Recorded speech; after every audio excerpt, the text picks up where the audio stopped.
IPL 2026లో భాగంగా Sunrisers Hyderabad ఇప్పటివరకు 5 మ్యాచ్లు ఆడి కేవలం 2 మ్యాచ్లు మాత్రమే విజయం సాధించి పాయింట్ల పట్టికలో 4వ స్థానంలో ఉంది.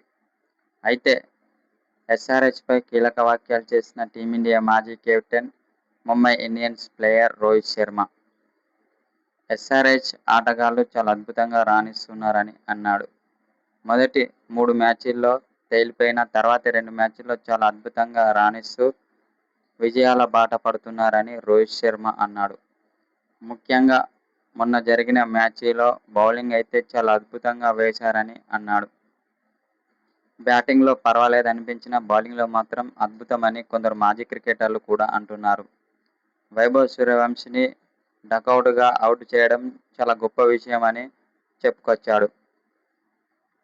అయితే ఇప్పటి వరకు సన్‌రైజర్స్ హైదరాబాద్ బ్యాటింగ్ పరంగా, బౌలింగ్ పరంగా చాలా అద్భుతంగా కనిపిస్తుందని కొందరు మాజీ క్రికెటర్లు అంటున్నారు. వాళ్ళ యొక్క ఫామ్‌ను ఇలానే కంటిన్యూ చేస్తే మాత్రం ఐపీఎల్ 2026లో సన్‌రైజర్స్ హైదరాబాద్కు తిరుగుండదని కొందరు మాజీ క్రికెటర్లు అంటున్నారు.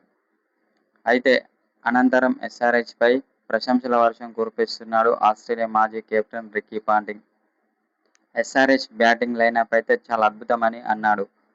ముఖ్యంగా అభిషేక్ శర్మ, క్లాసెన్, నితీష్ కుమార్ రెడ్డి, ఇషాన్ కిషన్ లాంటి డేంజరస్ ఆటగాళ్లు ఉన్నారు. వాళ్ళు ఉన్నంత వరకు ఎస్ఆర్హెచ్ను ఓడించడం చాలా కష్టమని ఆస్ట్రేలియా మాజీ కెప్టెన్ రికీ పాంటింగ్ ఓ సోషల్ మీడియా ద్వారా తెలిపాడు. అనంతరం ఎస్ఆర్హెచ్పై ప్రశంసల వర్షం కురిపించాడు.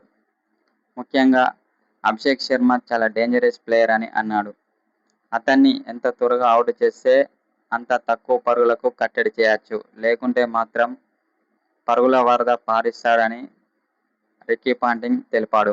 అనంతరం అభిషేక్ శర్మపై ప్రశంసల వర్షం కురిపించాడు. అభిషేక్ శర్మ చాలా డేంజరస్ ప్లేయర్. అతడు గనుక క్రీజులో నిలదొక్కితే మాత్రం సిక్సర్ల వర్షం కురిపిస్తాడని చెప్పుకొచ్చాడు.